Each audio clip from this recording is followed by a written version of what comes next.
In this video, we're exploring some of the most haunted places in Nova Scotia, where history, tragedy, and centuries-old legends have left behind stories that still unsettle visitors today.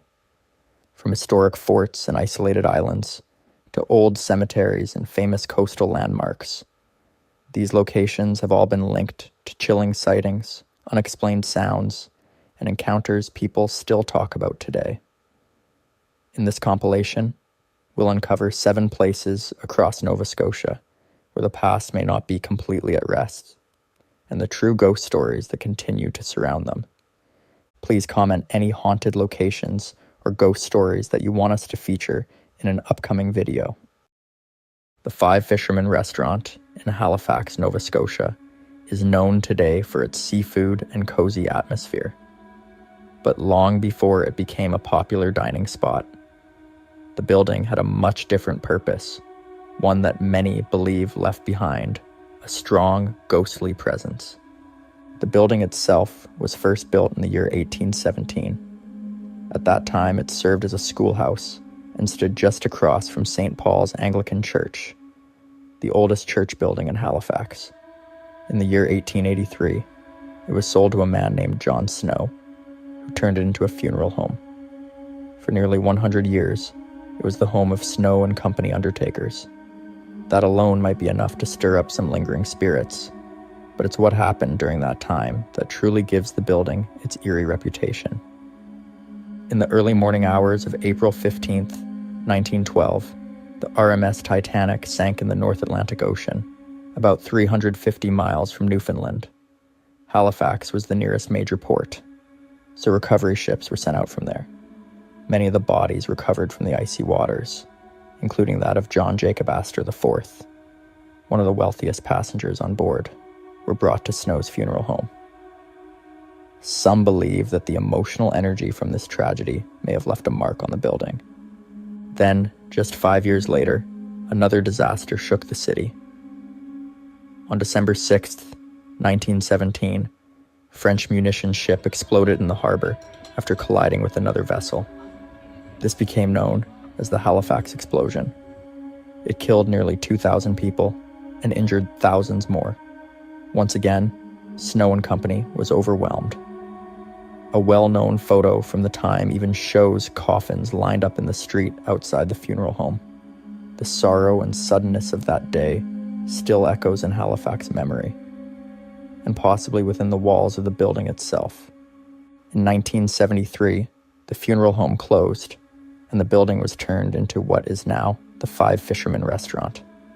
But with such a heavy past, many believe not all spirits moved on. Some say the energy from those tragic events never left, and may be the reason for the strange things people still experience inside the restaurant today. In the next part, we'll explore the first-hand encounters staff members have had, stories of whispers, cold spots, and mysterious footsteps in the night. The deeper you go into the Five Fisherman Restaurant, the more unusual the energy feels. Even on warm summer nights, staff often report walking straight through cold patches of air, as if something unseen has passed right through them. These chilling moments happen most often when the restaurant is nearly empty, before opening or just after closing, when silence fills the rooms and footsteps echo just a little too loudly. A number of employees have said that one of the strangest things is hearing their names whispered when no one is around. Sometimes the voice sounds like someone familiar, and other times it seems to come from nowhere at all. These voices aren't always scary, but they are always confusing, especially when they call out clear as day, and the staff know they're completely alone. At the grand staircase near the front of the building, there have been several sightings of a gray, mist-like figure. One worker was closing for the night when she turned toward the stairs and saw what looked like a foggy shape slowly gliding downward. It had no face or solid form, just a heavy gray mass that faded as it moved.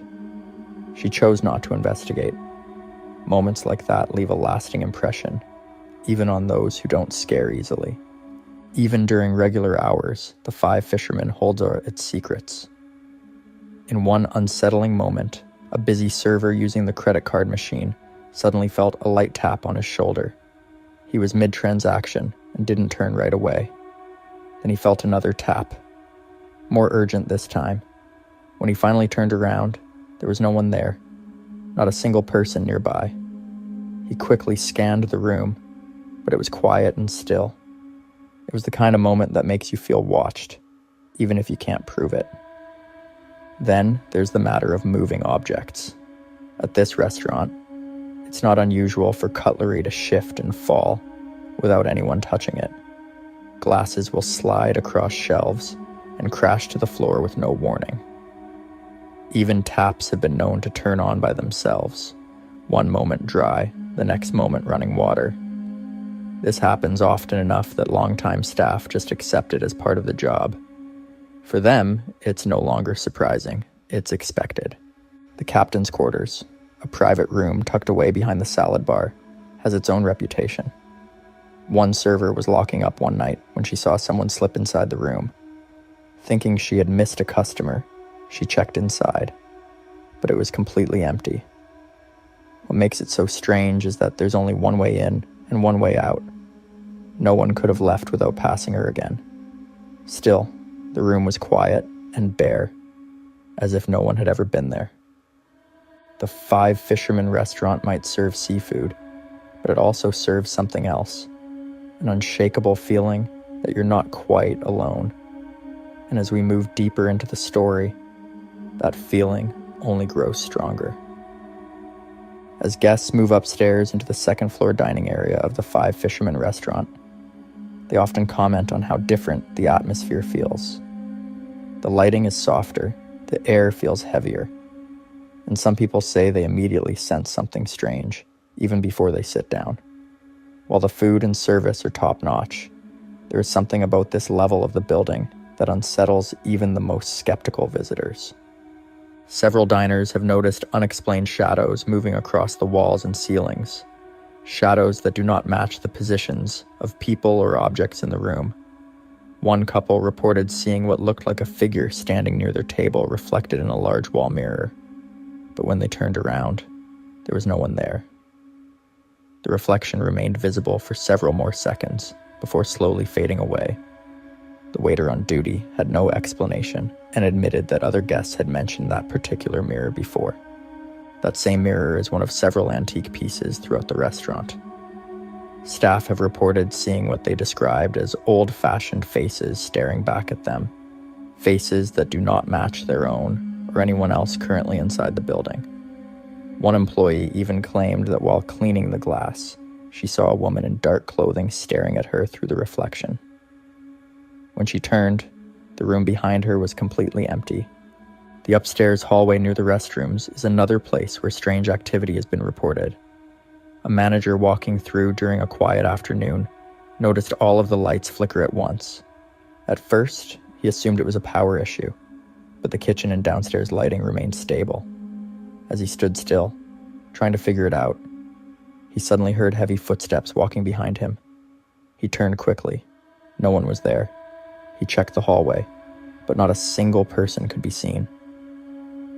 The electrical system has been inspected multiple times over the years, but no clear cause has ever been found for the lights flickering in that section of the building. Some believe that whatever is haunting the space affects the energy in the walls and circuits. In one particularly eerie event, a group of patrons dining in the upstairs room heard a loud crash from a table that had been cleared and reset earlier that night. When staff rushed to investigate, they found the silverware scattered across the floor and two of the chairs knocked over. Security footage later showed no one approaching the table before the disturbance.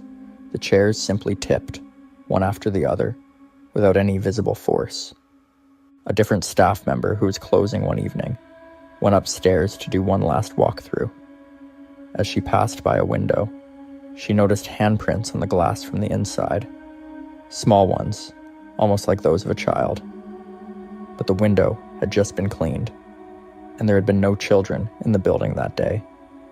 She wiped them away, but when she returned a few minutes later, the handprints were back in the exact same spot. The upstairs of the Five Fisherman Restaurant holds a quieter kind of fear, less noisy than the moving objects or cold spots found elsewhere, but just as powerful.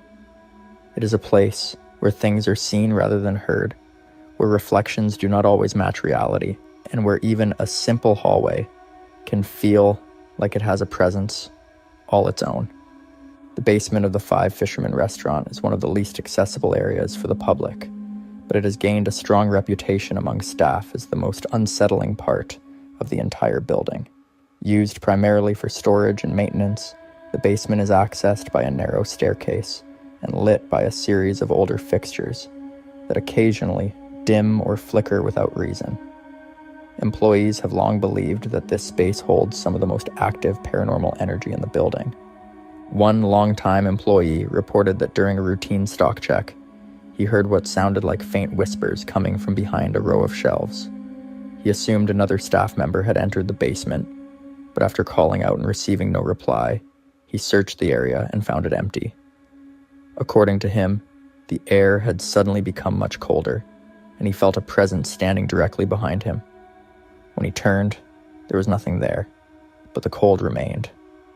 Another server said she once had to go downstairs for a last-minute supply run before closing. As she stepped off the final stair, she heard the distinct sound of someone slowly breathing in the corner of the room. The breathing was steady, loud, and did not stop even after she called out. She quickly grabbed what she needed and left. That same evening, the basement lights reportedly shut off by themselves multiple times, even though no one was near the switch.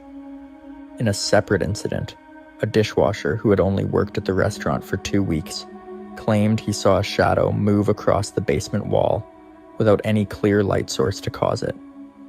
He described the shape as tall and human-like, but lacking any distinct features. When he mentioned it to a supervisor, they told him that similar sightings had been mentioned over the years by different employees. Upstairs, the staff locker area is another space where odd activity has been reported. One worker was changing clothes after a shift when the locker door next to hers slammed shut on its own. No one else was in the room at the time. She later learned that multiple employees had experienced the same thing in the same locker. The experiences extend to sounds as well. After the restaurant closes, several employees have said they hear footsteps walking across the upper floor, even though the building is locked and empty. These footsteps are often described as slow and deliberate, as if someone is pacing. Attempts to catch the sounds on video have been unsuccessful, but the reports have remained consistent for years. Another curious pattern involves the restaurant's clocks. On at least 3 separate occasions, wall clocks in different areas of the building have all stopped working at exactly the same time, 11:43 in the evening. Electricians who checked the wiring found no problems. While the time has no known connection to any specific historical event, the staff cannot explain why the clocks all froze at that same moment. Despite these chilling reports, many employees say they do not feel threatened by the activity. Some believe the spirits may simply be lingering due to the building's long history and past uses. However, the frequency and consistency of the encounters have made the Five Fisherman Restaurant one of the most well-known haunted places in Nova Scotia. Whether these events are tied to the building's use as a former mortuary, the many bodies that pass through its walls, or something older entirely, one thing is clear: the Five Fishermen is more than just a restaurant. It is a place where history and the unexplained seem to meet, where the living and the unseen share the same halls, and where every unexplained noise, shadow, or reflection might just be something more. Far off the southern coast of Nova Scotia sits Seal Island, a low and lonely stretch of land surrounded by dangerous water. Fog rolls in without warning, and the sea around it is almost always moving fast and rough. Sailors once feared this place more than storms themselves. Long before ghost stories were told, Seal Island was already known for death. Ships that drifted even slightly off course could be torn apart by hidden rocks just below the surface. Many never saw land again. Others reached the shore only after everything was lost. Because of this, The island earned a dark name among sailors. It became known as part of the graveyard of the Atlantic. Wreckage washed in year after year, along with the bodies of those who did not survive. For a long time, no one lived on the island. It was too isolated and too dangerous. But the dead kept coming. People from nearby mainland towns would travel out when the weather allowed, not to explore, but to search the beaches for remains. When they found them, they buried them quickly in shallow graves, marked only by simple wooden crosses, if anything at all. These burials were not peaceful ceremonies. They were acts of necessity. The sea did not wait, and the weather did not allow for long goodbyes. Over time, the island became less like land, and more like a holding place for the lost. Even when no bodies were visible, visitors spoke of an uneasy feeling. The wind never seemed to stop. At night, the fog swallowed sound, and the shoreline felt watched. In the early 19th century, families finally settled on Seal Island to help shipwreck survivors. A lighthouse was built, and rescue efforts saved many lives. Small communities grew around the light, with homes, a church, and paths worn into the rock by generations of keepers and their families.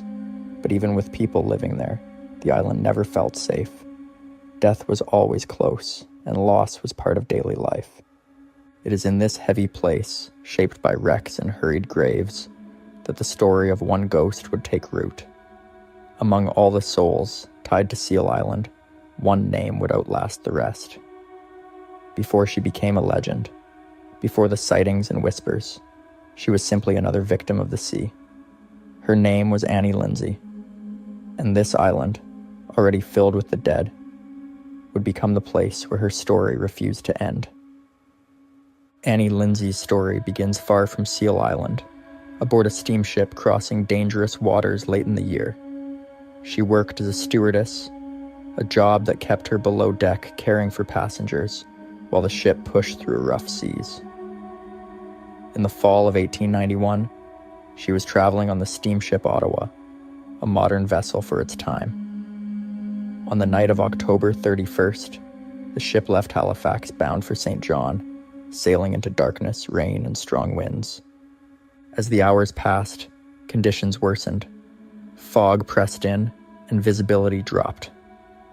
Though the Seal Island lighthouse burned steadily in the distance, something went wrong. The ship drifted off its proper course and moved closer to the hidden rocks that had destroyed so many vessels before it. Just before dawn on November 1st, the Ottawa struck Blonde Rock. The impact tore into the ship, and seawater rushed inside. Panic spread as the vessel began to fail. Orders were given to abandon ship. Lifeboats were lowered into the violent waves as the Ottawa listed heavily. Annie climbed into a small boat with several crew members. They did not get far. A powerful wave rose out of the dark and flipped the lifeboat completely over. 2 men managed to climb onto the overturned hull, but Annie and another man were trapped beneath it in the freezing water. The sea did not give them time. When the boat was righted again by another wave, only one of the 2 trapped beneath survived. Annie Lindsay drowned in the chaos, just moments from possible rescue. After hours battling the ocean, the remaining lifeboats finally reached Seal Island. They brought survivors, wreckage, and the body of Annie Lindsay ashore. She was buried near the small island church, close to where others lost to the sea already rested. There was no family present, only the people who lived and worked on the island. Later, a simple marker was placed to remember her. At the time, her death was seen as another tragedy in a long line of maritime losses. No one yet believed her name would be spoken for generations. But Seal Island has a way of holding on to sorrow. Annie's burial did not bring peace. Instead, it marked the beginning of a story that would move beyond history and into something far darker, something the island would never let go. Years after Annie Lindsay's burial, Seal Island became slowly abandoned. The small villages that once housed lighthouse keepers and rescue crews fell into disrepair. The lobster cannery closed, and the post office was shuttered. By 1990, there were no permanent residents left, and the island's year-round life had ended. The lighthouse was automated, its beams sweeping across empty buildings and over the treacherous waters without anyone tending it. Nature began reclaiming the land, wind and fog slowly eroding wooden structures, and the remnants of houses leaning under the weight of years. It was during this time that the stories of Annie Lindsay's ghost became more frequent. Fishermen and visitors reported seeing a solitary figure wandering through the abandoned homes. She was often described as wearing a long, dark dress or coat, sometimes appearing near the old church where she had been buried. Her movements were slow, almost gliding, and she was said to pause at the shoreline, staring out toward the Atlantic, before disappearing into the mist. Witnesses claimed the atmosphere around her was heavy, with sudden chills and an overwhelming sense of sadness filling the air. People also spoke of hearing footsteps on deserted pathways, or the creaking of doors that had long been sealed. Some claimed to see fleeting shadows darting between the collapsed walls, and others reported hearing faint whispers carried by the wind across the empty island. These encounters suggested that Annie was not alone. The spirits of countless shipwrecked sailors who had died along the island's shores seemed to linger as well. Visitors and paranormal investigators alike felt that the energy of the island was dense and restless, a place where the past refused to stay buried. Even decades later, the ghostly figure of Annie Lindsay was described as both sorrowful and restless. Those who saw her said her presence carried the story of her final moments. The terror of the sea, the struggle in the lifeboat, and the uncertainty that followed in her burial. The abandoned village became a stage for her story, a place where history, tragedy, and the unexplained all met. Seal Island itself seemed to amplify her spirit, preserving the memory of the sea, the wrecks, and the young stewardess who never truly left. Even with the island abandoned, Seal Island continued to draw attention from those curious about its dark past. Visitors and researchers reported strange phenomena that couldn't be explained. Some claimed to see flickering lights in the ruins of the old houses, as if candles or lanterns had been lit and then extinguished by unseen hands. Others described hearing disembodied voices over the roar of the Atlantic waves, often whispering in a soft, sorrowful tone. These sounds were sometimes accompanied by sudden drops in temperature, as if an unseen presence had passed nearby. Paranormal investigators who spent nights on the island recorded unusual readings on thermal cameras and electromagnetic sensors. At times, apparitions appeared in grainy footage, shapes of figures that seemed to move through walls or vanish before they could be approached. Witnesses often reported feeling the sensation of being watched, or a pressure on their chest, like someone unseen was standing close behind them. Some claimed that the wind carried faint sobbing, or the clatter of footsteps across the abandoned buildings, though the ground was empty. Several encounters specifically focused on the lighthouse. Visitors described seeing a shadowy figure moving along the spiral staircase, or a pale glow coming from the lantern room when the structure had no power. The sensation of unease there was often strongest at dusk, when the fog rolled in from the Atlantic and reduced visibility to mere feet. Many who investigated said they felt a connection to Annie Lindsay herself, as if her presence lingered strongest around the locations tied to her life and death. Even experienced investigators left the island feeling unsettled, agreeing that Seal Island's paranormal activity was unusually intense.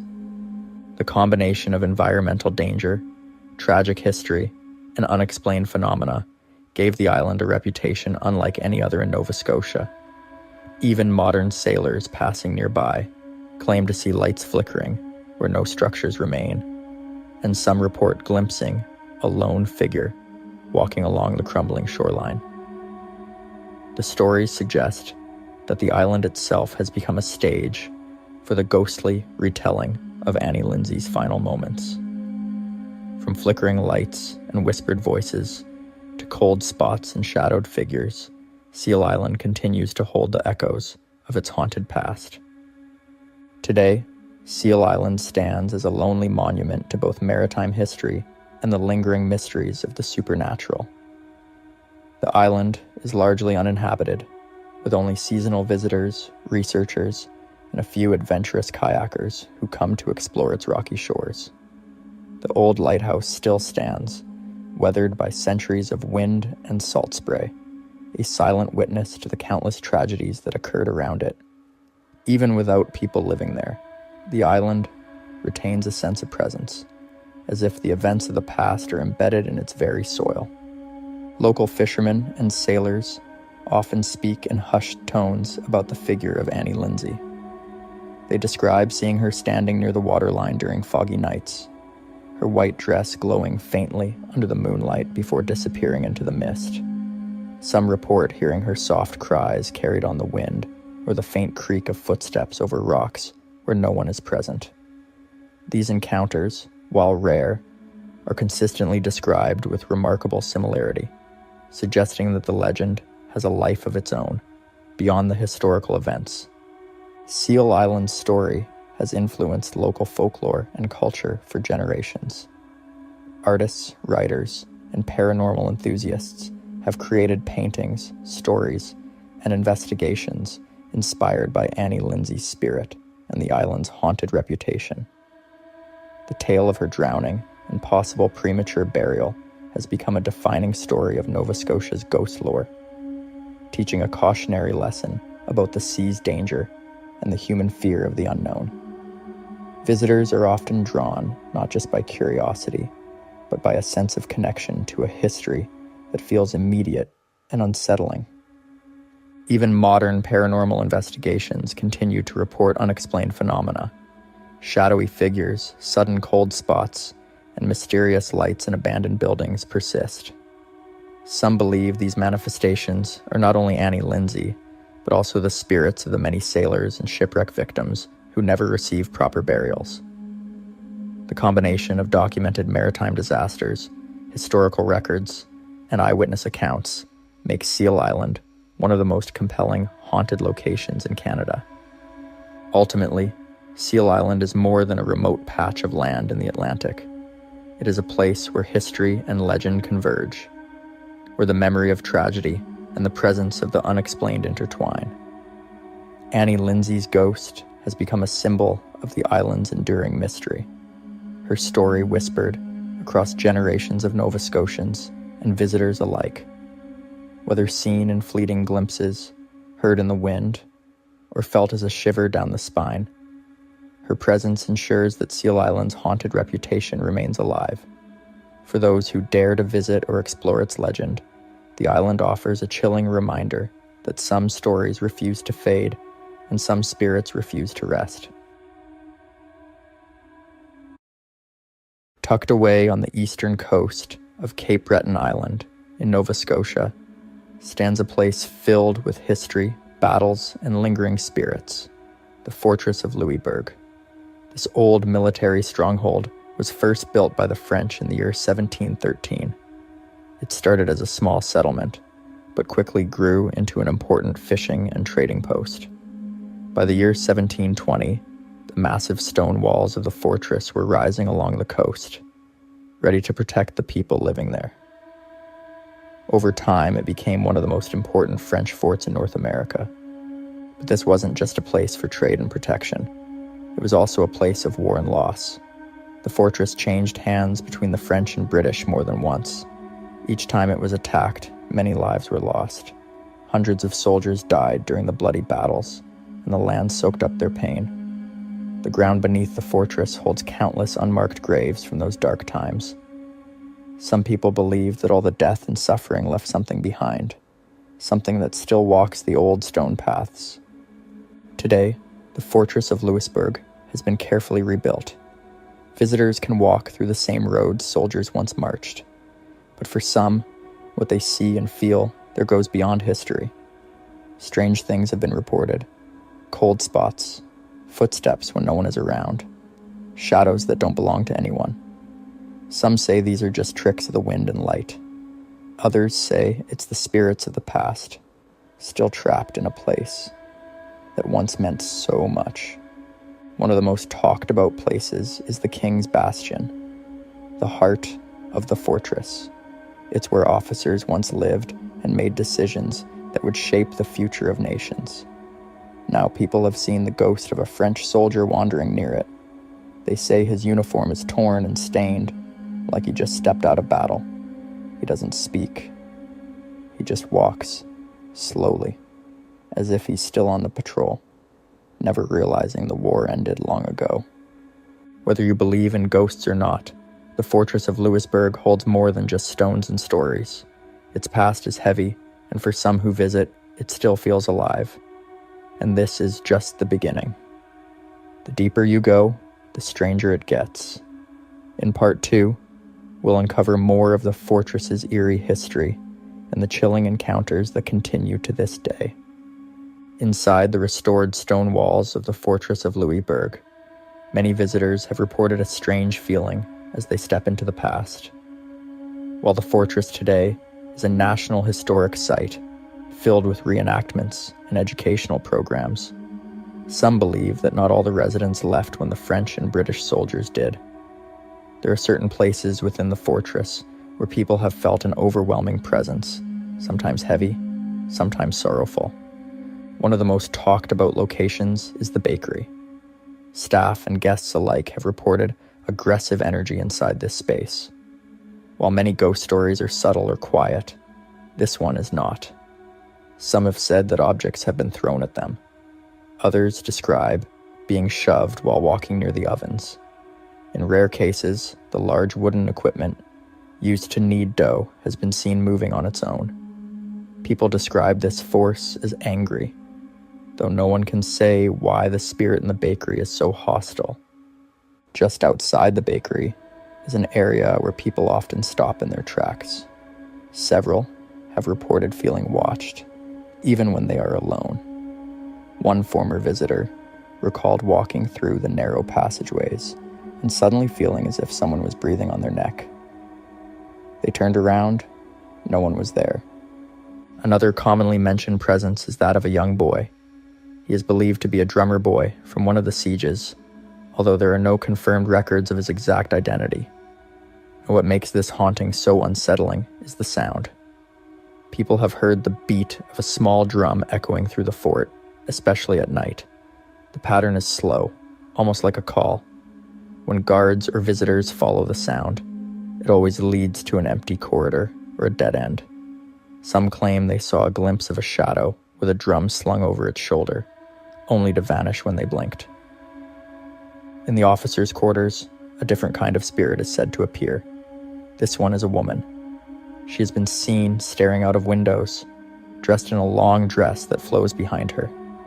Most people who report seeing her describe the smell of flowers hanging in the air, an old-style perfume that shouldn't be there. Some believe she was a victim of illness during the fortress's worst years. No one knows her name, but her ghost seems tied to the room where she's most often seen. The chapel is another part of the fortress where strange things are often reported.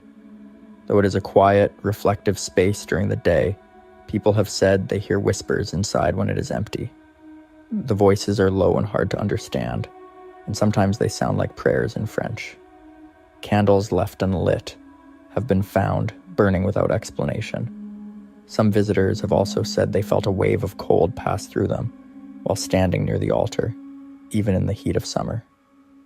Not far from the chapel, there have also been cases where people said they felt sick, dizzy, or suddenly tired while walking through certain doorways. Once they stepped outside again, the feeling passed. No one knows why certain rooms or corners of the fortress have this strange effect, but many believe it is connected to the emotions and suffering that once filled the place. These stories are not just passed around as legends. They've been told again and again by different people, tourists, workers, and researchers, many of whom had no idea the fortress was said to be haunted before they arrived. Their accounts, though varied, all point to one thing: something still lingers inside those thick stone walls. The deeper you go into the Fortress of Louisbourg, the more it begins to feel like time never really moved on. And for some, it seems it truly hasn't. In more recent decades, the Fortress of Louisbourg has become not only a historic landmark, but also a subject of interest for paranormal investigators and curious travelers. While many haunted locations rely on old legends or vague folklore, this site stands out because of the documented experiences collected from a wide range of people, including Parks Canada employees, visiting historians, volunteers, and even school groups. During restoration efforts in the mid-20th century, workers reported unusual incidents in several buildings that had just been rebuilt using traditional 18th century techniques. Carpenters and masons claimed to hear footsteps above them in unfinished attics where no one had access.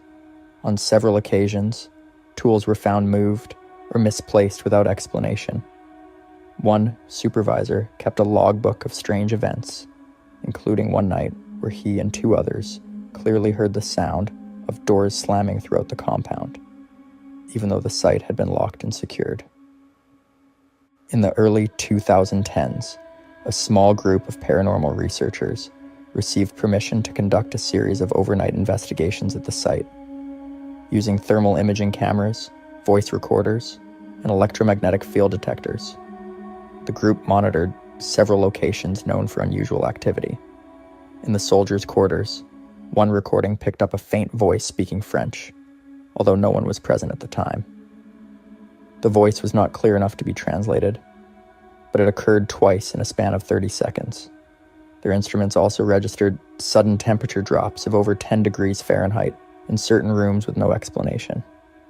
Another significant account came from a school teacher who brought a class of students to the fortress in the year 2015.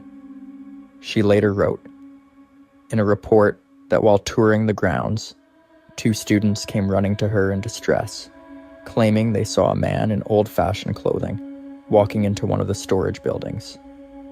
Thinking it was a staff member, the teacher checked with the site office, but no one had been scheduled to work in that area at the time. The building was locked, and when it was opened later that day, no one was inside. Parks Canada employees have quietly acknowledged the frequency of strange occurrences. Some workers avoid certain areas after sunset, particularly parts of the fort where multiple unexplained events have happened. One former employee recounted a night in the year 2019 when he was locking up a building and heard what sounded like metal scraping across the floor behind him. When he turned around, the room was empty, but a large iron object had been moved several feet from where it had been earlier that day. Electrical disturbances have also been reported.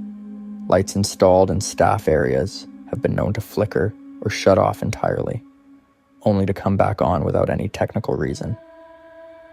In the visitor center, just outside the main fort, the security system has triggered alarms at night, despite all doors being closed and locked. Video footage has sometimes shown orbs of light floating through rooms, something that has puzzled technicians and raised questions among the staff. Interestingly, some of the strongest reports come from people who were not looking for anything paranormal. A tourist in the year 2021 described feeling a cold pressure against their arm while standing near the edge of the fortress walls. They turned to ask their partner if they had touched them, only to find no one within reach. Another guest that same year posted a review online describing how their camera malfunctioned repeatedly near the main entrance, but worked perfectly once they left the grounds. These first-hand accounts, while varied in nature, have built a steady record of unexplained activity at the Fortress of Louisbourg. They show a wide range of phenomena, from physical movement of objects to sounds, temperature shifts, and electronic malfunctions, all occurring in a place deeply connected to centuries of human history. Each experience adds to the growing belief that whatever happened long ago may still echo through the present day. As interest in the Fortress of Louisbourg has grown over the years, efforts to preserve both its historical integrity and its mysterious atmosphere have intensified. While most visitors come to learn about colonial history, a growing number are drawn by the reports of ghostly encounters and unexplained activity that continue into the present day. In the year 2022, a small documentary team from Halifax filmed a segment at the site focused on the cultural impact of ghost stories in Nova Scotia. During filming, they encountered several odd technical issues. One microphone kept cutting out during interviews conducted near the old bakery building, despite having been tested beforehand and working fine elsewhere. Another unexplained problem occurred when the drone camera lost connection and crashed gently to the ground just outside the northern bastion, something the crew said had never happened before. Seasonal reenactors, many of whom work full-time during the summer months portraying characters from the 18th century, have also shared their own experiences. One reenactor described how he and a colleague were sitting in the guardhouse between scheduled demonstrations in the summer of 2020. While resting, they both clearly heard the sound of footsteps on the wooden stairs outside. Slow, deliberate, and heavy. When they opened the door, no one was there. The outer gate was still locked from the inside, confirming that no visitor could have entered the area.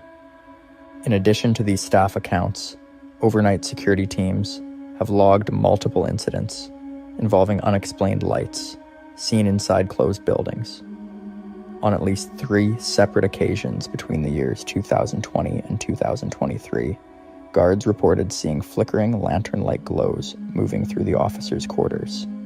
Each time, the building was confirmed to be empty and locked, and no artificial lights were found turned on inside. Visitors from different parts of Canada and around the world have left public reviews and travel blog entries mentioning unusual experiences. Some describe sudden feelings of unease or disorientation in specific corridors of the site, especially during quiet hours. A tourist from British Columbia wrote about hearing what sounded like a woman singing in French while walking through the back courtyard near dusk. Her husband, who was a few steps behind, claimed he did not hear anything. The increased sharing of these events online has led to the site being featured in regional media and several paranormal-themed podcasts. While Parks Canada does not officially promote the Fortress as a haunted location, staff have acknowledged that they remain open to community stories and folklore connected to the area. Several university researchers have also started collecting reports for studies on memory, emotion, and environmental perception in historic spaces. One unique step taken in the year 2023 was the introduction of a limited nighttime walking tour held on select weekends in October. Though marketed primarily as a historical tour, the program subtly included accounts of past ghost sightings, unexplained noises, and other strange occurrences. The tours were consistently sold out and received positive feedback from both local residents and visitors, many of whom appreciated the balance between fact and mystery. As the Fortress of Louisbourg continues to be preserved and studied, the ongoing reports of paranormal activity raise intriguing questions about the nature of historical trauma, energy, and how places might carry the weight of their past. Whether seen as a collection of unexplained coincidences or genuine hauntings, the Fortress remains a location where history feels unusually close, where the air carries more than just the scent of the sea, and the stones beneath your feet may remember far more than they show.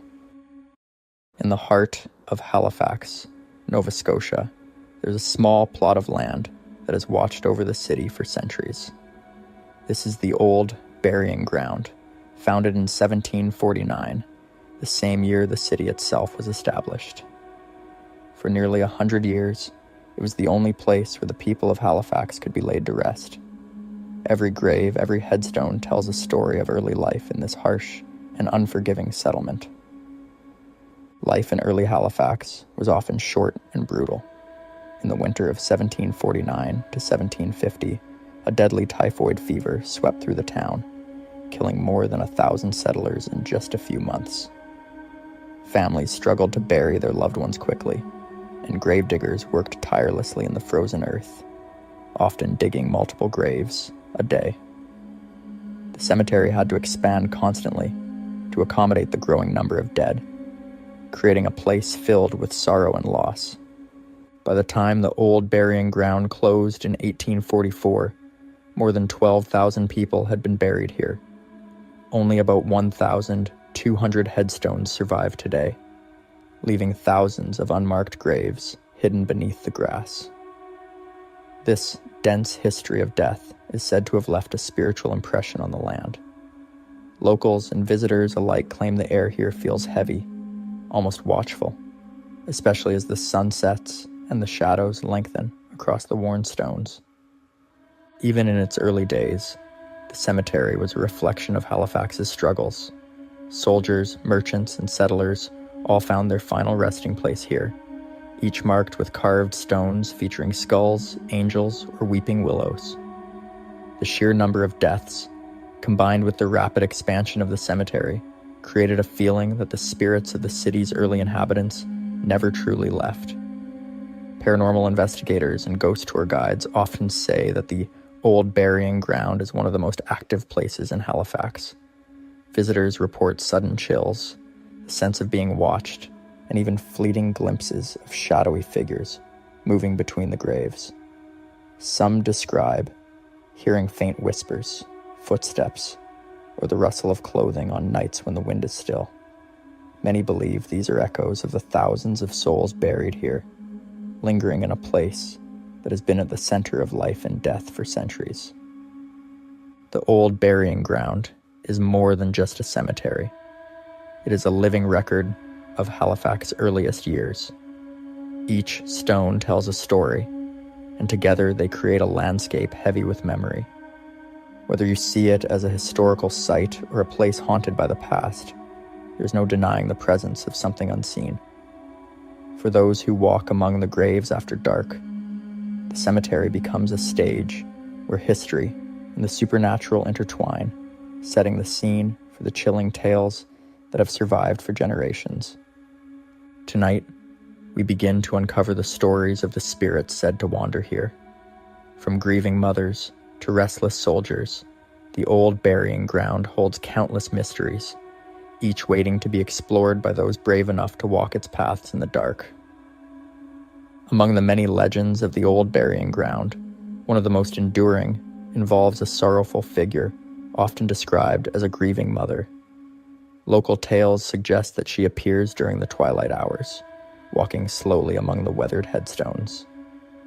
Witnesses describe her wearing clothing typical of the late 18th century, with her head bowed and movements deliberate, as if burdened by an endless sadness.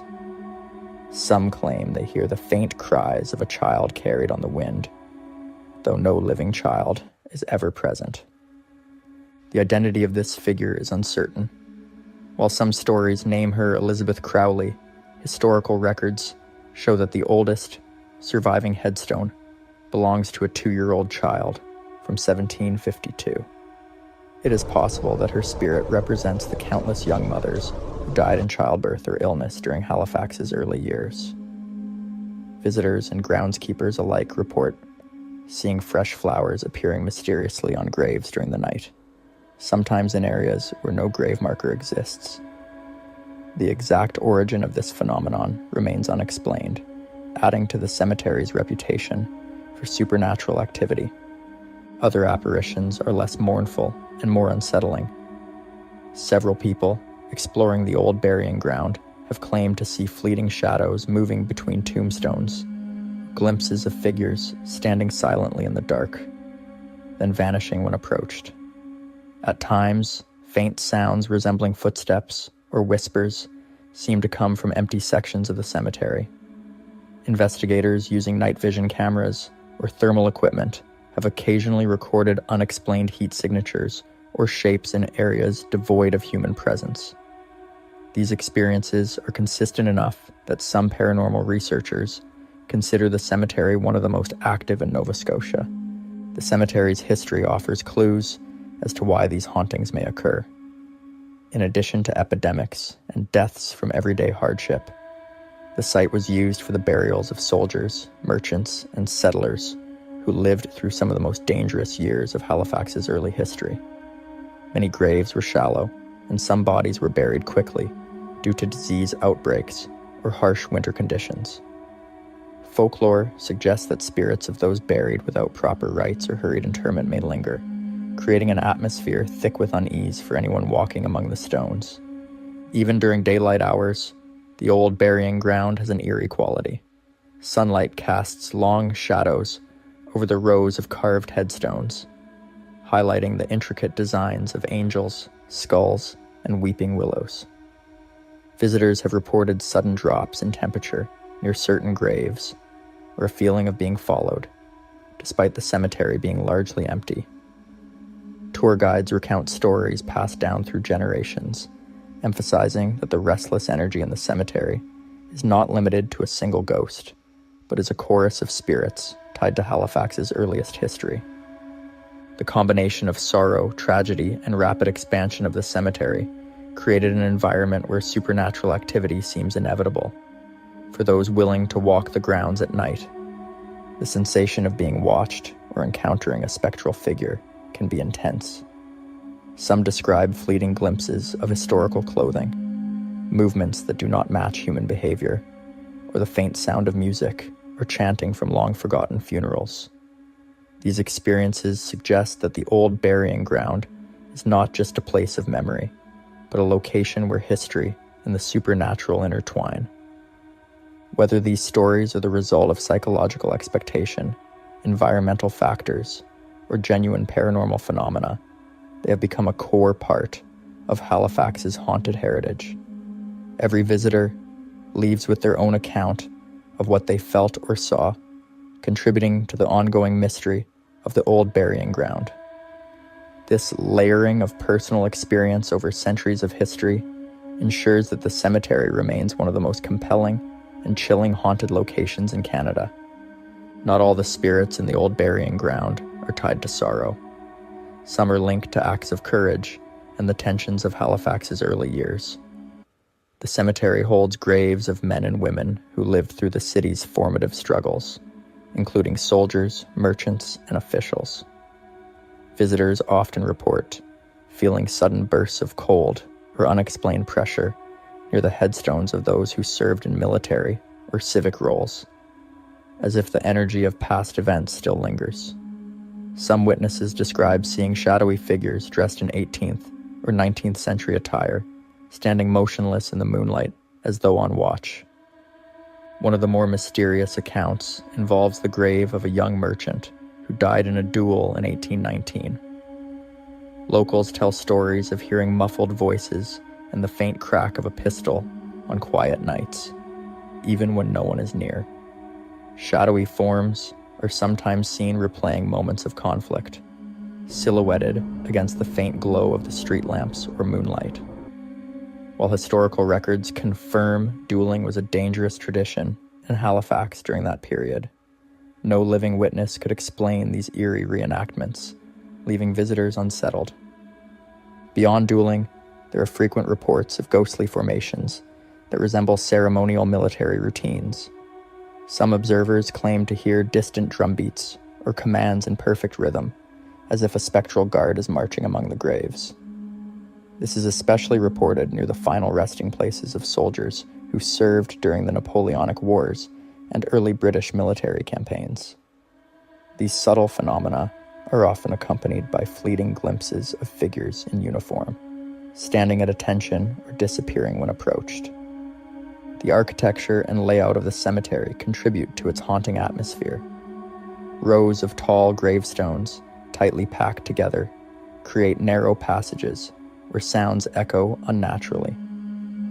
Some stones bear engraved symbols of military service, ships, or personal achievements, and certain visitors have reported feeling a weight of presence when standing near these markers.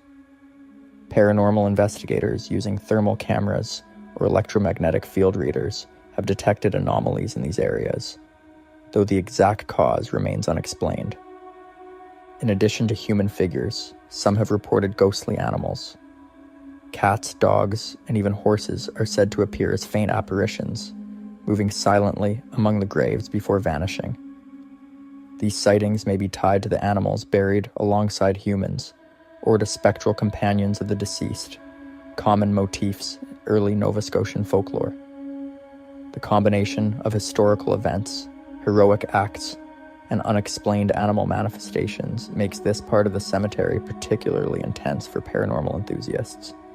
The layering of bravery, conflict, and mystery contributes to a unique energy in the old burying ground. Visitors often describe an eerie blend of awe and apprehension when exploring this section, sensing both the courage and the unrest of those who lived centuries ago. Unlike purely sorrowful spirits, these encounters suggest a lingering connection to actions and decisions made during life. As if the cemetery preserves more than memory, it preserves the echoes of lived experience. By blending historical fact with persistent reports of unexplained phenomena, this area of the old burying ground reinforces Halifax's reputation as a city with a deeply haunted past. The stories of courage and conflict, paired with recurring paranormal activity, ensure that visitors leave with a sense of having stepped into a space where history and the supernatural meet in tangible ways. The old burying ground doesn't just hold the echoes of sorrow and bravery. It's also a place where the unexplained seems to linger in the air. Visitors often report unusual physical sensations, like sudden chills or a feeling of being watched even in broad daylight. These occurrences are particularly common near older sections of the cemetery, where headstones date back to the mid-18th century. Many of the stones are tilted, cracked, or worn away by centuries of weather, creating a disorienting landscape that amplifies the eerie atmosphere.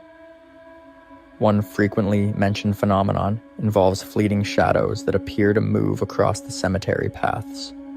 Some witnesses claim to see human-like silhouettes darting between the graves or lingering near the edges of the grounds, only to vanish when approached. The shadows are often accompanied by subtle sounds, footsteps on gravel, the creak of wood from old fencing, or the faint rustle of fabric, as if someone is still walking among the living. While there is no definitive explanation, these sightings are consistently reported by both tourists and locals familiar with the cemetery. Another type of encounter involves the perception of voices or whispers in otherwise quiet areas. Some people have reported hearing conversations, calls for help, or even faint laughter, with no one physically present. These sounds sometimes appear to come from specific graves, particularly those of children or young women, though they have also been reported near soldiers and merchants' markers. Paranormal investigators have recorded irregular audio patterns and unexplained sounds during controlled visits, adding to the belief that the cemetery holds lingering energy from past lives. In addition to visual and auditory experiences, a number of visitors describe unusual temperature fluctuations. Areas near the oldest headstones can feel markedly colder than the surrounding sections, often forming patches of icy air that have no apparent source. On rare occasions, witnesses have also reported subtle changes in pressure or difficulty moving, as though an invisible presence is near. These phenomena are more pronounced during overcast days, heavy fog, or late afternoon, conditions that have historically been common in Halifax due to its coastal climate. Some of the more unusual sightings include objects moving without explanation. Small items like hats, gloves, or flowers left at graves have been reported as shifting slightly overnight. In certain instances, objects placed on the headstones of prominent figures, such as early settlers or merchants, have been found to be repositioned in patterns that suggest deliberate movement. While no one has been harmed, these occurrences contribute to the sense that the cemetery is not only a resting place, but a space where the boundary between the living and the dead is unusually thin. Even modern visitors who come simply to explore the history of Halifax find themselves unnerved. Tour guides often caution that photography may capture anomalies, blurs, shadowy shapes, or unexpected light streaks, especially in the older sections of the graveyard. Some of these visual effects have been linked to uneven terrain or camera artifacts, yet others remain unexplained, reinforcing the cemetery's reputation as one of the most haunted locations in the region. The combination of sensory experiences, ghostly apparitions, and moving objects creates a complex web of paranormal activity. It's not just fear that visitors feel, but a palpable sense of history pressing down from every worn headstone. These encounters illustrate that the old burying ground is not only a historic site, but also a living archive of unexplained events, where the city's past seems to reach out and touch the present. By examining these strange phenomena, the old burying ground becomes more than a cemetery.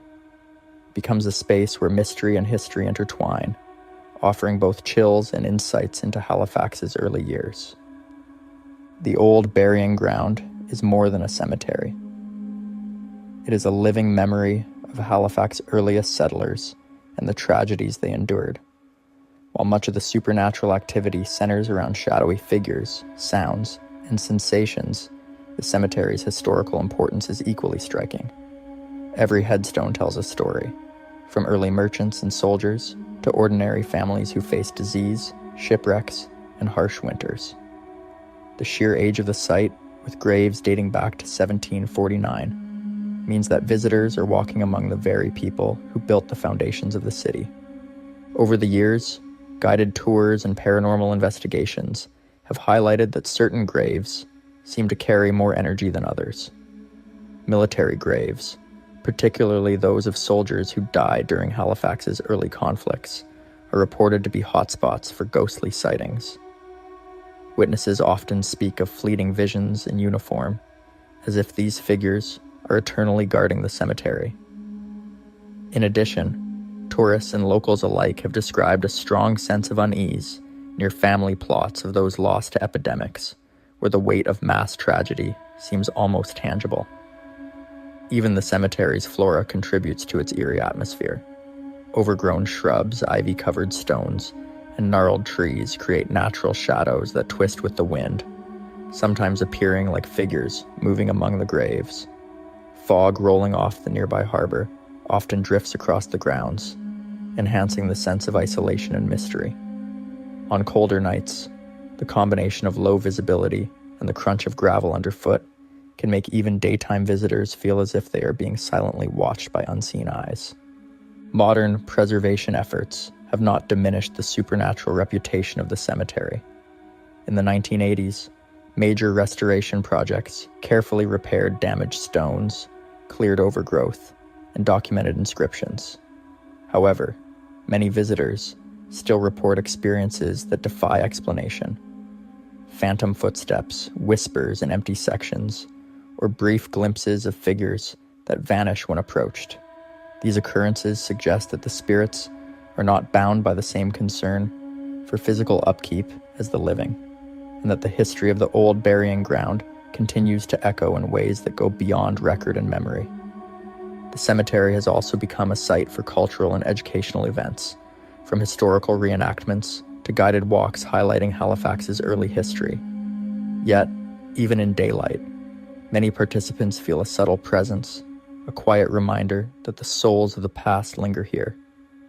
Whether through visual sightings, auditory phenomena, or simply the overwhelming sense of centuries of human life and death, the old burying ground maintains a connection to the past that is both fascinating and unsettling. Its status as a National Historic Site of Canada, designated in 1991, ensures that the cemetery is protected for future generations. But protection does not quiet the whispers of history.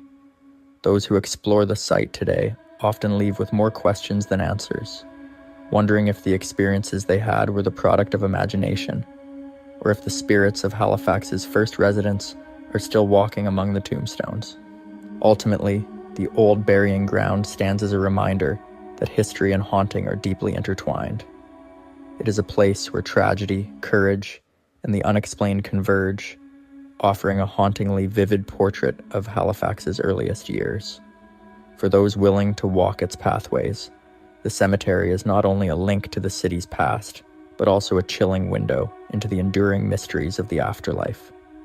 The ghosts may not speak loudly, but their presence is felt by all who venture into this historic, haunted ground.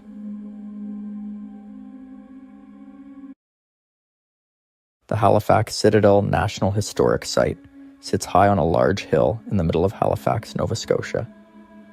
It was built around 1856 by the British Army to protect the city's harbor from enemy ships.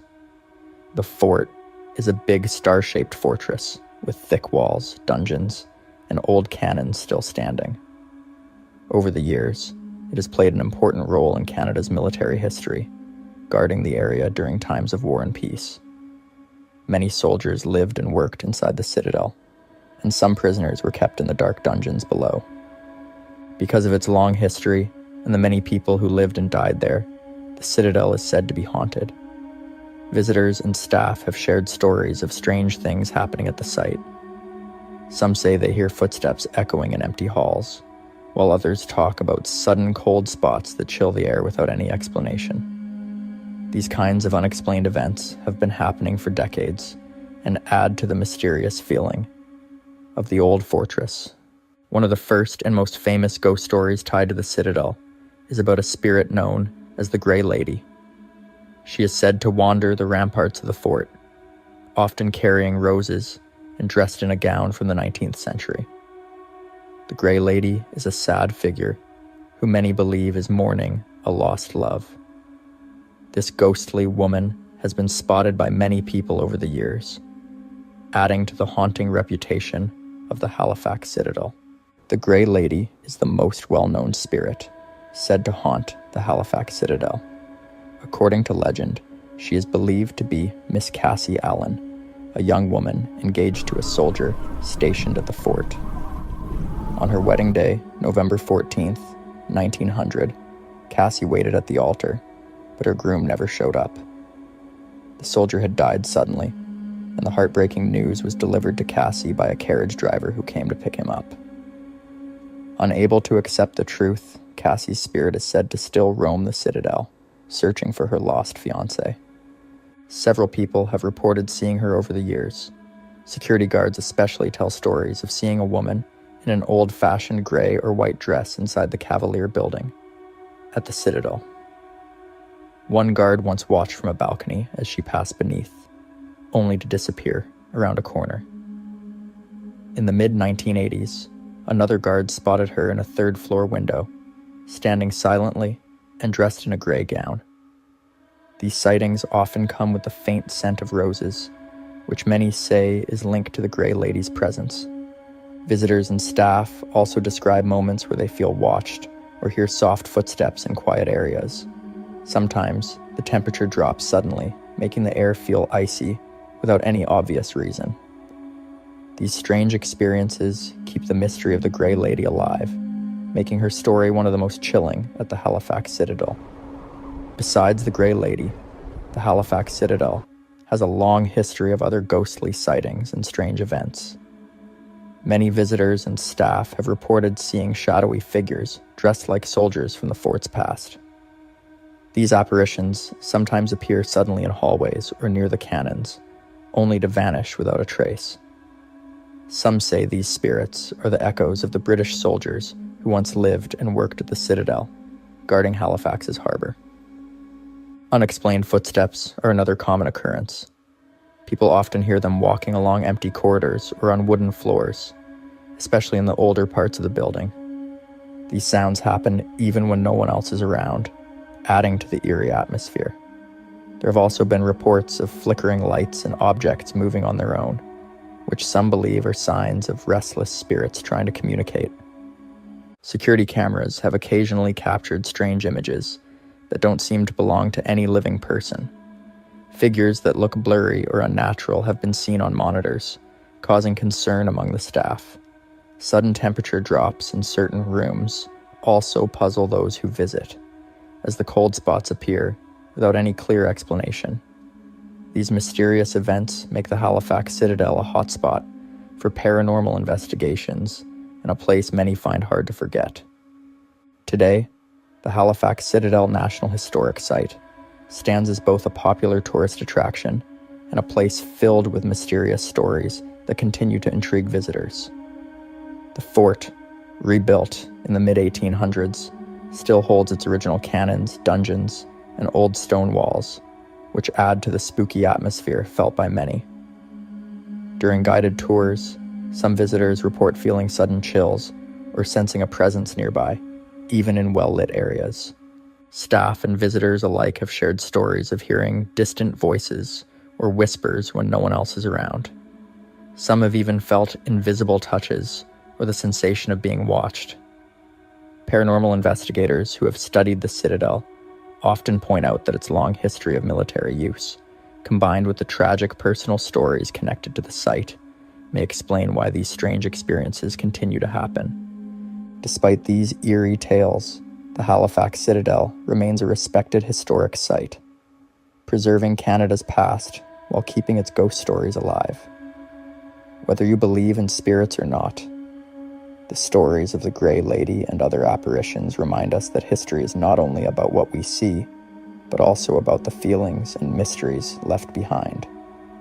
The Citadel's haunted legacy continues to draw curious visitors, hoping to catch a glimpse of its paranormal past, making it one of Nova Scotia's most fascinating haunted places. Just off the coast of Eastern Passage, at the mouth of Halifax Harbour in Nova Scotia, sits a small and windswept place known as Devil's Island. From the mainland, it looks quiet and empty, surrounded by dark water and thick fog. The island covers about 12 hectares and is now abandoned, with only broken foundations, overgrown paths, and a silent lighthouse left behind. Even today, people along the shore say the island feels wrong and like it is watching from a distance. Devil's Island was once a real community. In the late 1800s and early 1900s, fishing families lived there year-round. At its busiest point, there were around 18 small houses, along with sheds, boats, and a lighthouse that guided ships safely into the harbor. Life on the island was hard and isolated. Strong winds, rough seas, and long winters made daily survival a challenge, and that isolation helped strange stories take root. The name Devil's Island was not meant to be frightening at first.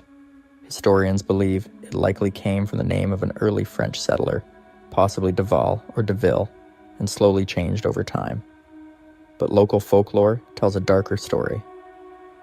Long before the island was settled, sailors claimed they saw strange shapes moving along the shore at night. Some reported lights where no fires should have been, while others spoke of a heavy feeling that settled over them when their boats passed too close. These stories were taken seriously by the people who lived nearby. Fishermen avoided landing on the island after dark whenever possible. Parents warned their children not to wander near the shoreline at night.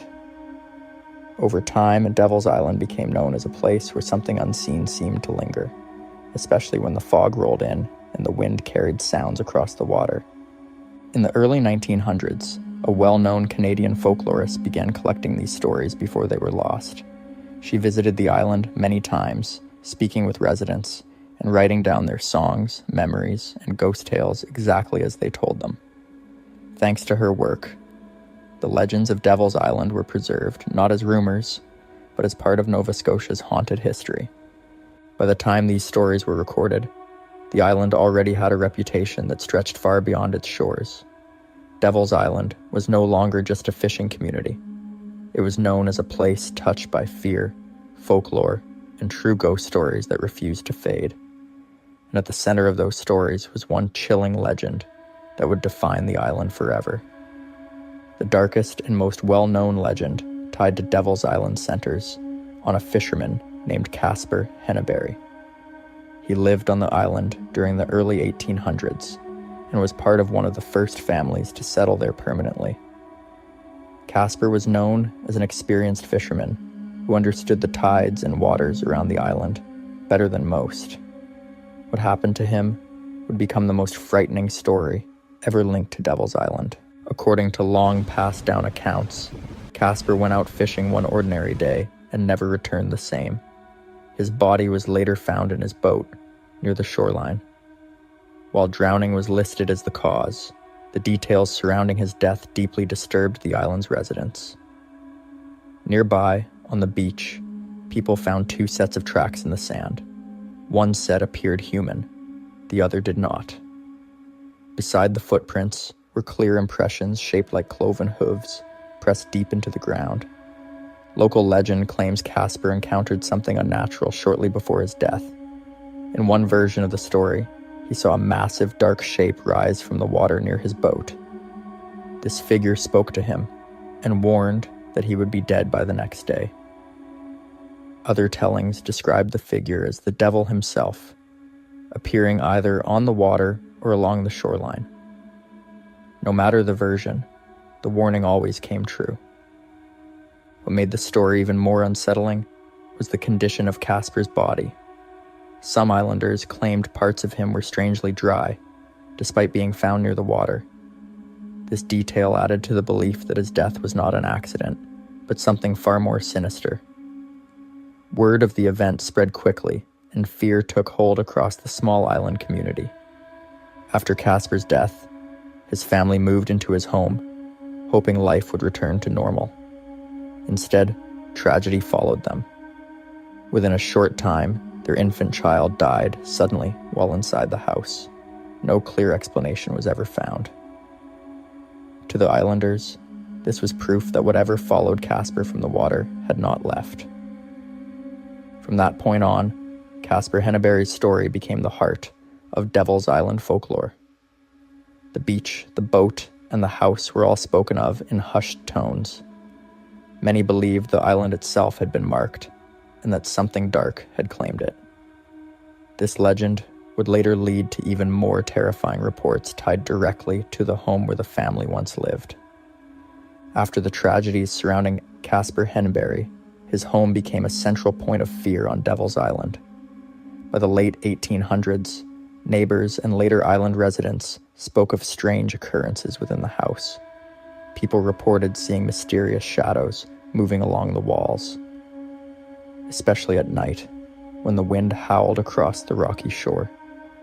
The home had a lonely, oppressive feel, as if the walls themselves held the weight of unseen eyes. One of the most persistent phenomena involved strange footprints appearing inside the house. Even after floors were scrubbed or freshly painted, impressions would reappear.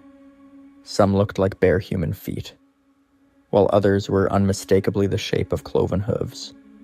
These marks were often found in locations where no one could have walked, deepening the sense of unease. Residents also claimed to smell sudden, unexplained smoke, or to see flickering flames erupt from furniture and vanish without a trace. Visitors to the house reported more than visual and olfactory oddities. Heavy objects seemed to move on their own, doors slammed shut without wind, and low, mournful cries echoed through empty rooms. On occasion, people thought they glimpsed a fleeting figure in traditional fisherman's clothing, believed to be Casper's lingering spirit. Others spoke of a small apparition of a baby in a white gown, a sorrowful reminder of the infant who had died within the walls. Even after the house was eventually torn down, to make way for safety and peace, the dark energy tied to it seemed to linger. Islanders claimed that wood salvaged from the home brought misfortune to those who used it elsewhere. Today, the site remains empty, yet the stories continue. The legend of the haunted Henneberry house stands as a chilling reminder that some spirits and some curses refuse to vanish. By the early 1940s, the permanent population of Devil's Island began to dwindle. Not solely because of ghost stories, but due to global events. Between 1941 and 1942, German U-boats patrolled the waters outside Halifax harbor, making life on the island increasingly dangerous. Families were gradually relocated to the mainland for safety, and only a few returned to live there permanently. Despite the exodus, the island retained an eerie presence that locals could not ignore. The lighthouse on the island, first built in 1852 and replaced with a newer tower in 1877, became another focal point of unexplained activity. Though it eventually fell into disuse, people on the mainland often reported seeing its light flicker in the dead of night. Sometimes the glow seemed to come from the direction of the abandoned keeper's house, as if someone or something was tending it. These mysterious lights were described as sudden, bright bursts, or faint, steady glows that would vanish without explanation, defying natural causes. Even after the island was largely deserted, stories persisted of ghostly figures along the shoreline. Observers occasionally saw shapes moving across the rocky terrain, silhouetted against the sea and sky. Some described faint flickering candlelight in the windows of long empty houses, with no source to explain the illumination. One account from the 1990s tells of a paranormal investigator who camped on the island's shore, only to find a still warm candle in a window of the abandoned keeper's house, extinguished just moments before his arrival. The isolation of Devil's Island amplified these experiences. The wind off the Atlantic carried strange sounds, which some claimed were the whispers of former residents or echoes of Caspar Henneberry's dark legend. Even today, hikers and kayakers in Eastern Passage report seeing faint lights and shadows moving among the ruins, evidence that the island's haunted history has not been forgotten. Despite its lack of permanent inhabitants, Devil's Island continues to attract curiosity and fear, a silent testament to the spirits and stories that still linger. Today, Devil's Island stands mostly empty, with only the remnants of foundations, overgrown pathways, and the weathered lighthouse to mark where life once thrived. The island is privately owned, and very few people set foot on it, but the stories of haunting continue to ripple across Halifax Harbor. Visitors from the mainland often report seeing strange movements or lights in the ruins, even though no one is there. The phenomenon is most frequently observed at dusk or during foggy nights, when the outlines of broken structures and the shadows of trees create an unsettling atmosphere. Paranormal investigators and curious locals alike have described hearing the sounds of footsteps on gravel paths where no one walks. Some have recorded faint whispering voices on audio devices, which seem to speak words or phrases too quiet to clearly understand.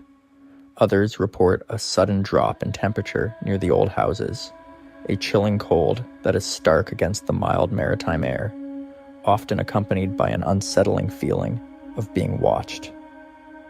Shadowy figures are occasionally glimpsed, moving between crumbling walls or along the shoreline, disappearing when approached, reinforcing the island's reputation as a place where the past refuses to rest. Even modern technology has not demystified these experiences. Photographs taken from boats or kayaks often show unexplained light anomalies, sometimes in shapes resembling figures standing near the ruins. These sightings mirror the tales Helen Creighton collected in the 1920s and 30s, showing that the island's spectral reputation has persisted for nearly a century. The enduring presence of Caspar Henneberry's legend, the phantom fires, and the footprints on floors and sand all combine to make Devil's Island one of Nova Scotia's most chilling, haunted locations. For those who have studied or explored the island, the encounters are a reminder that history and folklore can leave a tangible mark on a place. Devil's Island is not just abandoned land. It is a living record of human life, hardship, and unexplained events. The spirits, whether from legend, tragedy, or the echoes of memory, appear to linger among the ruins, ensuring the island remains a site of mystery and unease. As long as the island stands, the stories continue, carried on the wind, the waves, and the flickering lights that pierce the night. Devil's Island is a haunting lesson that some places retain the energy of their past, a chilling reminder that even in isolation, the echoes of history and the unknown can never be fully silenced. Peggy's Point Lighthouse stands on the rugged coast of Nova Scotia, Canada, guiding sailors through the dangerous waters of the Atlantic Ocean since 1868. This historic lighthouse is one of the most recognizable landmarks in the province, drawing visitors from all over the world. It sits in Peggy's Cove, a picturesque fishing village known for its beautiful scenery and rich maritime history. But despite its peaceful appearance, the lighthouse has long been associated with strange events and ghostly tales. The lighthouse was built to help sailors navigate the treacherous coastline. The waters around Peggy's Cove are notorious for shipwrecks, especially during storms when the waves can be fierce. Over the years, many vessels have been lost to these waters, with some sailors never making it back home. It's easy to see why this area would become a place of mystery. where ghost stories and rumors of hauntings would thrive. Though the lighthouse is known for its stunning beauty and importance to maritime safety, it also carries a darker history. The lighthouse has been the site of many tragic events, including the loss of lives that were tied to both the lighthouse itself and the dangerous waters below. Local legends tell of shipwrecks that have occurred near the rocky shores of Peggy's Cove, where desperate survivors were often swept away by the powerful currents. Some say the lighthouse itself is haunted by the spirits of those who died in these tragic events. Locals have passed down stories for generations, claiming that the ghostly lights seen near the tower at night are the souls of the lost sailors who still search for their way home. There are also whispers of the lighthouse keeper's daughter, whose life came to an untimely end within the tower's walls. Some say her spirit still lingers there, still mourning her loss or seeking something she never found in life. Despite its eerie reputation, Peggy's Point Lighthouse continues to draw tourists year-round. People come to admire its beauty, snap pictures of its iconic red and white tower, and take in the stunning views of the ocean. But as they do, many can't help but wonder, is there something more to this historic landmark? Is it really just the product of legend and imagination? Or is there a genuine mystery that surrounds Peggy's Point Lighthouse? The history of Peggy's Point Lighthouse is filled with tragedy, loss, and stories of the supernatural. As we continue, we'll take a closer look at some of the strange events and ghostly sightings that have contributed to its eerie reputation.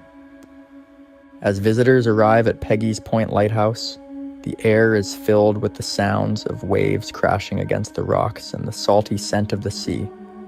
Yet among the beauty of this iconic landmark, there are stories that suggest something far more unsettling lingers in the area. Locals and tourists alike have reported strange occurrences and ghostly sightings at the lighthouse, and these stories have been passed down through generations. One of the most common and widely known legends is that of the Lady in Blue. This spectral figure is said to appear near the rocks at the edge of the lighthouse, gazing out at the sea as if waiting for something or someone. According to the story, the Lady in Blue is the ghost of a woman who tragically lost her husband at the lighthouse. It is said that she took her own life in the same waters, overcome with grief and guilt. Witnesses claim that the Lady in Blue appears dressed in a flowing blue gown, standing motionless by the edge of the rocks. When someone approaches to help or speak to her, she vanishes into thin air, leaving behind nothing but the sound of the wind. There are also reports of mysterious lights seen around the lighthouse, especially on foggy nights. Some visitors claim to have seen bright glowing orbs hovering above the ground near the lighthouse tower, flickering in and out of view. These lights are often described as moving erratically, as if guided by an invisible hand, leading some to believe they are the souls of lost sailors still searching for their way home.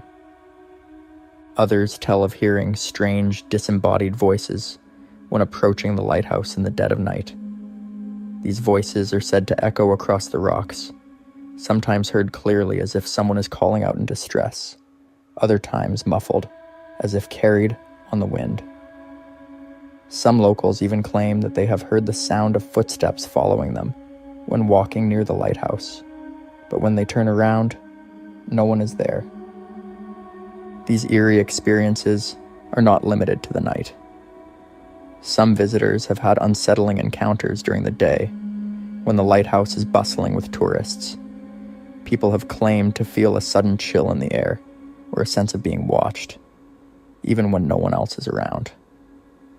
One man reported feeling an overwhelming sense of sadness as he stood by the lighthouse, almost as if he were mourning a loss he could not explain. Another woman recalled seeing a figure standing in one of the lighthouse windows, only to find it empty when she went inside to investigate. Despite these strange occurrences, many people continue to visit Peggy's Point Lighthouse. Some come seeking the supernatural, hoping to catch a glimpse of a ghostly apparition or hear a phantom voice. Others, however, are simply drawn to the lighthouse's beauty, unaware of the chilling stories that have been passed down through the years. Yet, Even the most skeptical visitors can't help but feel a sense of unease as they approach the lighthouse, as if something otherworldly is just beneath the surface. As the stories and sightings continue to grow, the reputation of Peggy's Point Lighthouse as a haunted location remains firmly intact. But is it truly the restless spirits of the past that haunt this historic site, or is there something else at play? Next, we'll take a closer look at some of the most famous tragedies and deaths that may have contributed to the dark energy surrounding the lighthouse. The haunting stories surrounding Peggy's Point Lighthouse are not simply the product of imagination. They have roots in the tragic events that have occurred throughout its long history. Over the years, the lighthouse has seen its fair share of death and misfortune, making it no surprise that so many unsettling tales have emerged. The lighthouse was built in 1868 to guide ships safely through the rough waters off the coast of Nova Scotia. The waters around Peggy's Cove are notoriously dangerous, and countless ships have met their fate on the jagged rocks that line the shore. One of the most infamous incidents occurred in 1885, when a schooner called the SS Nova Scotia ran aground just off the coast. The wreck caused the deaths of several crew members, and although some survivors were rescued, the tragedy left a dark mark on the area. It is said that the spirits of those lost at sea may still wander the shores of Peggy's Cove, restless and seeking peace. Another well-known tragedy that contributes to the eerie reputation of the lighthouse is the Swissair Flight 911 disaster that took place on September 2nd, 1998. The flight, which was en route from New York to Geneva, crashed into the waters just off the coast of Peggy's Cove, killing all 229 people aboard. This devastating crash sent shockwaves through the community, and the tragic loss of life has left its own haunting legacy. Some believe the spirits of the passengers still haunt the area, lingering in the mist that often surrounds the lighthouse. Local lore suggests that the grief and sorrow tied to these tragedies have created a strong supernatural presence around the lighthouse. Those who have visited Peggy's Cove after these events often report feeling a sense of overwhelming sadness when near the lighthouse, as if the weight of the loss is still felt by the land itself. There are stories of people walking near the cliffs, hearing faint cries, or the sound of footsteps behind them, only to turn around and find no one there. Some even say that the waves crashing against the rocks sound like distant voices, crying out for help, a chilling reminder of the lives lost over the years. The lighthouse, with its long history of guiding ships safely through these treacherous waters, has been witness to countless tragedies. The death toll associated with the site is significant, with many people meeting their untimely end on the rocks or in the sea. The deaths of sailors, passengers, and even lighthouse keepers themselves have become intertwined with the supernatural tales that continue to haunt Peggy's Point. While some may argue that the stories of these ghosts are simply a reflection of the area's dark history, others believe that the restless souls of the lost still have unfinished business. Whether it's the spirits of those lost in shipwrecks, the victims of the Swissair crash, or the mysterious figures who appear around the lighthouse, one thing is clear: Peggy's Point Lighthouse is forever linked to the tragic past, and that past continues to shape the eerie atmosphere of the area. As we wrap up, we'll explore some of the more personal accounts from those who have visited Peggy's Point Lighthouse, recounting their own eerie encounters and strange experiences. These first-hand accounts might offer a glimpse into the supernatural happenings that surround this historic site. As we've learned, the tragic events that have unfolded at Peggy's Point Lighthouse over the years seem to have left a lasting imprint on the land. But the lighthouse's legacy goes beyond just the stories of shipwrecks and crashes. It's the personal experiences of those who visit the lighthouse today that keep the ghostly tales alive. Many people who have explored the site have reported unsettling encounters that suggest the spirits of Peggy's Cove may still be very much present. In addition to the Lady in Blue, other ghostly figures have been seen around the lighthouse. Visitors have described feeling an intense sensation of being watched, and some have even experienced the sensation of being followed. A few have reported hearing voices or whispers that seem to emanate from the lighthouse itself, even when there is no one nearby.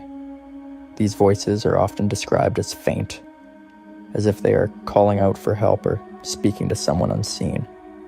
There are also reports of objects moving on their own, doors that mysteriously slam shut, lights flickering in the tower, and cold spots in certain areas of the lighthouse are just a few of the strange phenomena that have been witnessed by visitors. Some claim to have even captured eerie photographs of unexplained lights or shadowy figures around the lighthouse, adding to the growing collection of paranormal evidence tied to Peggy's Point. Perhaps one of the most chilling experiences shared by a group of paranormal investigators was when they ventured to the lighthouse to explore its dark history. While inside, they reported hearing a series of knocks coming from the walls, and later, the sound of footsteps echoing through the tower. The investigators also claimed to have seen a misty figure moving around the lighthouse, which disappeared before their eyes. The group left shaken, but with a new sense of respect for the eerie presence that seemed to haunt the place. While the question of whether Peggy's Point Lighthouse is truly haunted remains a mystery, the numerous first-hand accounts from visitors, along with the dark history of the site, make it clear that something strange is at play. The lighthouse has become a symbol of both the beauty and the danger that have shaped the lives of those who have lived and worked near it, and it continues to draw visitors from all over the world who are curious to experience its eerie atmosphere for themselves. Whether you believe in ghosts or not, there's no denying that Peggy's Point Lighthouse holds a special place in the hearts and minds of those who have visited. It stands as a reminder of both the tragedies and the legends that have shaped the history of this small but significant piece of Nova Scotia's coastline. The stories, the sightings, and the strange happenings will continue to captivate the imagination for years to come, ensuring that Peggy's Point remains a landmark that lives on in both history and mystery. As the mist rolls in, and the lighthouse continues to shine its light across the dark waters, the haunting legacy of Peggy's Point will no doubt endure, leaving a mark on all who venture near.